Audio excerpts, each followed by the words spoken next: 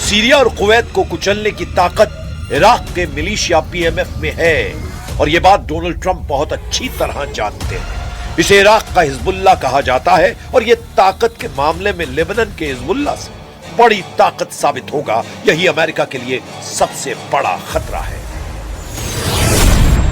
2014 में बनाई गई पॉपुलर मोबिलाइजेशन फोर्स में 2 लाख से ज्यादा लड़ाके हैं। यह फोर्स इराक की सेना का हिस्सा है और इराक के प्रधानमंत्री को रिपोर्ट करती है। लेकिन दूसरा सच यह है कि इस फोर्स को पूरी तरह ईरान कंट्रोल करता है। हथियार भी ईरान देता है, ट्रेनिंग भी ईरान देता है और लड़ाई का ऑर्डर भी ईरान से ही आता है।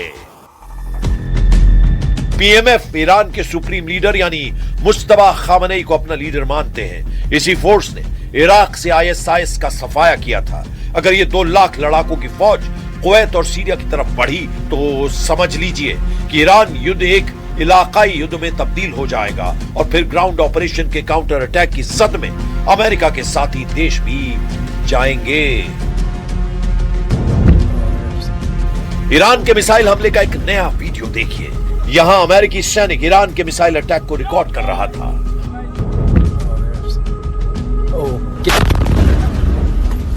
ऐसे ही हमले बता रहे हैं कि पूरे पश्चिम एशिया में अमेरिकी अड्डे सुरक्षित नहीं हैं।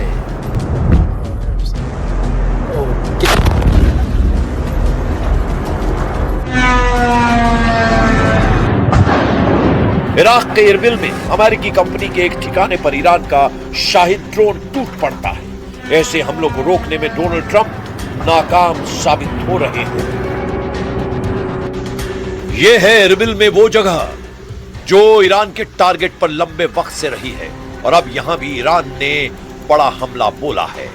कुल मिलाकर अमेरिका का ग्राउंड ऑपरेशन बहुत बड़ी चुनौती लाने जा रहा है। तो आगे का रास्ता क्या है?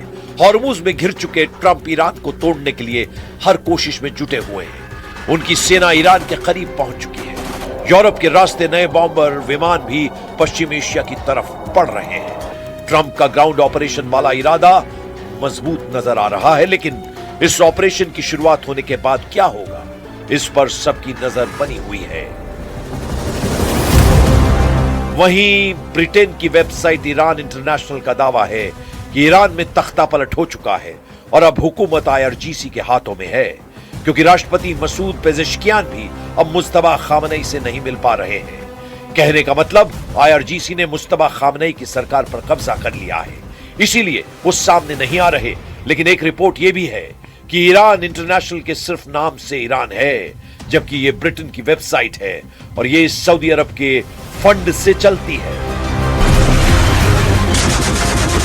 अगले 24 घंटे इस युद्ध में बहुत अहम होने वाले हैं।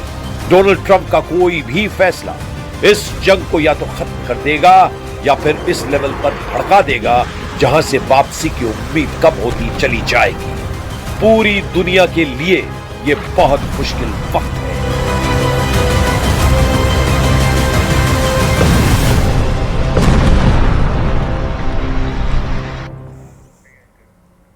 इस युद्ध में इजराइल के हर मौके पर यह साबित कर दिया है कि वो किसी भी कीमत पर झुकने को तैयार नहीं। लेकिन ट्रंप के सामने मुश्किल बहुत बड़ी है। ईरान के खिलाफ ग्राउंड ऑपरेशन किया जाए या नहीं, यह अमेरिका के लिए बहुत बड़ा चैलेंज बन चुका है।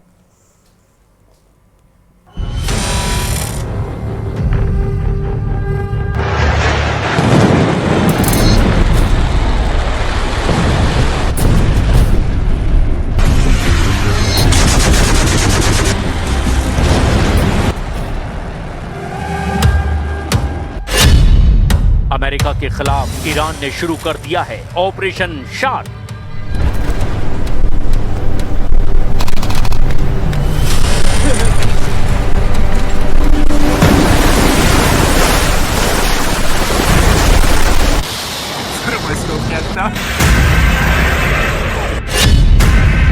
ईरान की तैयारी, हॉर्मुज में अमेरिका को घेर कर मारेंगे।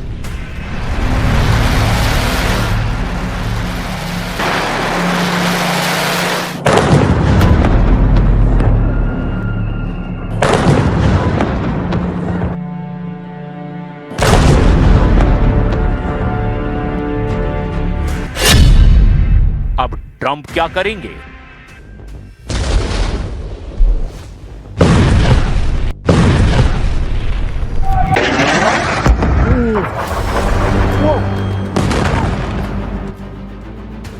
ट्रंप ईरान पर हमला करेंगे या खुद को बचाएंगे या फिर इजराइल के युद्ध में पूरी ताकत झोंक देंगे।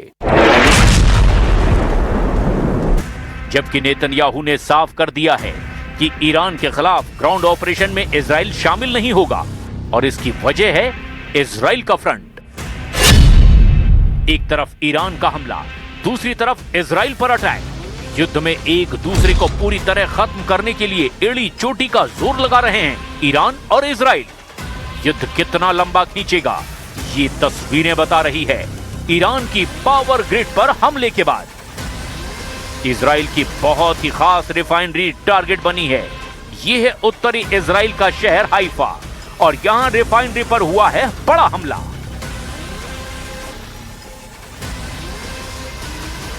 तेल के भंडार धू धू कर जल रहे हैं।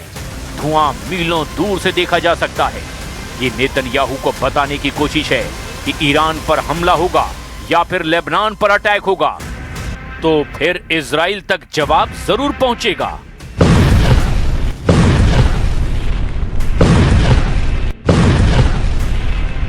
इजराइल के दूसरे सबसे बड़े शहर हाइफा में हमला हुआ। इससे पहले मिसाइल या रॉकेट अटैक वाला सायरन भी बजा।